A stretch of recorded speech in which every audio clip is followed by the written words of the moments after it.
အားလုံးပဲမင်္ဂလာပါရှင်စောစောမြန်မာ channel မှာကြိုဆိုပါတယ်တင်ဆက်ပေးခြင်းတဲ့ကြောင်းရာလေးကတော့တိုက်ဆက်ကြီးမသူတို့ဤ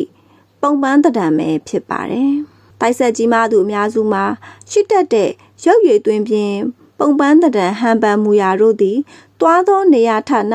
ဝတ်ဆင်ထားသည့်အဝတ်စားပြင်ပရာသူဥရုပေါ်မူတည်ပြီးတော့ပြောင်းလဲတတ်ကြပါတယ်သူတို့ရဲ့အသက်အရွယ်ကိုတော်ရုံလူများခန့်မှန်းဖို့မလွယ်ကြပါအသက်အရွယ်တူသူတွေကသာ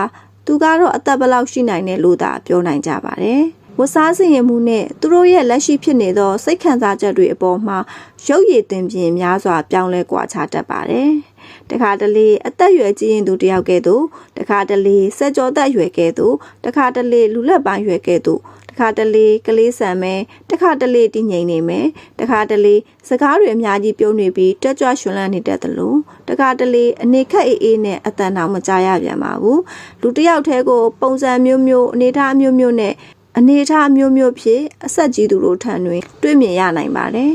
မဆင်သူအားလုံးကိုကျေးဇူးတင်ပါတယ်ရှင်အားလုံးစိတ်ချမ်းသာခြင်းကိုယ်ဝိတ်ကျန်းမာခြင်းနဲ့ပြည့်စုံပါစေဘုသူရရစရာများကိုအဆက်မပြတ်တိဆက်မှဖြစ်တဲ့အတွက် channel ကို subscribe လုပ်ခဲ့ဖို့တောင်းဆိုပါရစေnotification များလည်းနှိပ်ပေးကြဖို့တောင်းဆိုပါရစေကျေးဇူးတင်ပါတယ်ရှင်